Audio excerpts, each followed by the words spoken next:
Phantom Forces, what a game, right? I have played it for a very long time. I am approaching level 200 and it is surreal trying to even rationalize how many hours it took. I genuinely enjoy the game, or at least I do sometimes. Lately, I struggle to find enjoyment in it. Poor weapon balancing, poor map design, a spawn system so easily exploited that it feels incredibly outdated, and to top all those issues off, one of the worst player bases on Roblox. It is so frustrating that the gameplay boils down to locking down the opponent's spawn and farming them for kills, whether it be for XP or the sake of keeping a high KD ratio. For a game with the words Advanced Tactical Warfare in the title, very few tactics are used. Just push towards each other's spawn and try to trap your opponents. It's not rewarding, and it's not a good gameplay loop. It's just annoying and repetitive.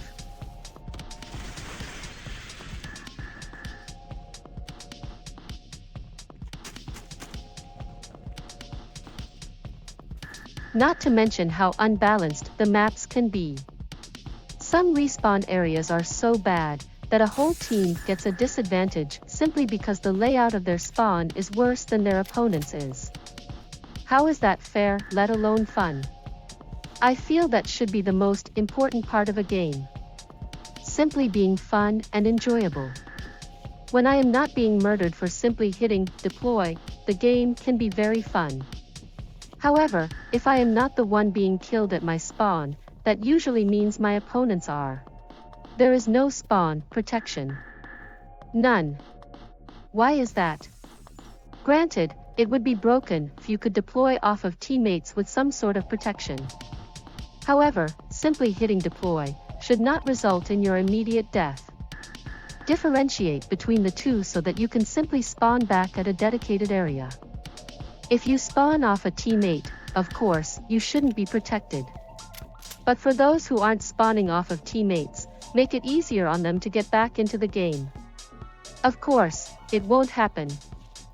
Another gameplay issue is objective-based modes. They are totally pointless. CTF, Chaotech, Flare Domination, the game modes that give you something to fight for are redundant in the current meta. There is no reason to capture them because the XP you get for doing so is easily overshadowed by simply getting a lot of kills. You can be amazing at holding a hill, but if that's all you do, the leaderboard simply shows you someone at the top that did nothing for your team and simply killed a lot. Worse still, even if you win, best of your team at the top of the leaderboard, you get a pathetic amount of credits and a terrible key or case that more than likely you can't even use. You can have a 100 kill game and your reward may as well be a smiley face sticker to put on your hand. It's a joke. Modes like TDM and Kill Confirmed are better game modes simply due to the fact that getting kills is your main objective. No reason at all to work with your team ever comes up. Everyone just does their own thing, running around each other's spawn simply because it's the fastest way to earn lots of XP. I don't understand why people are okay with this. I always hear, it's just a Lego game, or it's a game made for kids. Well, fuck that. I believe no game is above criticism simply because it is made on Roblox. That is bullshit. It's mindsets like that that lead us to games being broken. And that's where we come to the biggest issue plaguing Phantom Forces. It's not poor map design or a terrible spawn system. It's not poor weapon balancing or a lack of incentive to play objectives. It's the player base. One of the worst player bases I have seen in years. It's like playing in an Xbox lobby on Modern Warfare 2. Except, in those days, at least it was charming in a way to see how people argued. The toxicity alone is just tiring. People making homophobic and racist jokes trying to get a reaction out of people gets old real quick. Trolls are not uncommon of course, but it seems to be really bad on Phantom Forces as of late. Not to mention how much cheating occurs. I rarely find one lobby these days without a cheater or two plaguing it. You may be thinking, oh which, it's not so bad because you can just kick the cheater. Well, my imaginary friend, that comes to the other issue. Do you know why a kill feed is important? It is because it does more than catalog that quad kill you just earned. It helps identify cheaters. Well, at least it would, if any of the players actually paid attention to it. The player base is terrible at identifying and removing cheaters.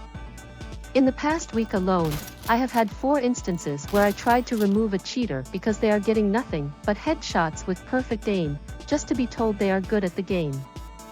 It should be obvious that if someone gets 50+ kills and every single one of those is a headshot, that there is a clear aimbot involved.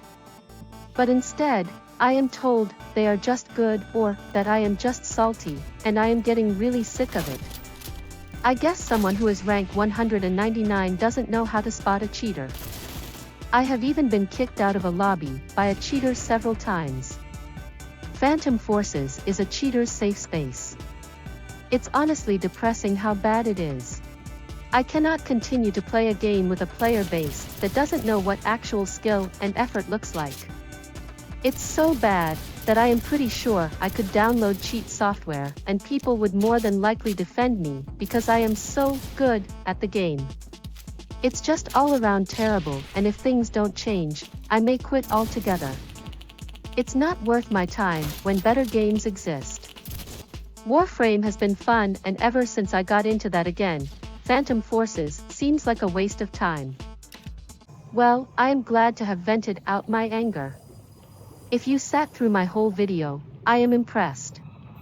I am not sure how to end videos yet, so thank you for watching my cringy content. Now if you will excuse me, I must be a jellyfish girl. Let the arrows rain.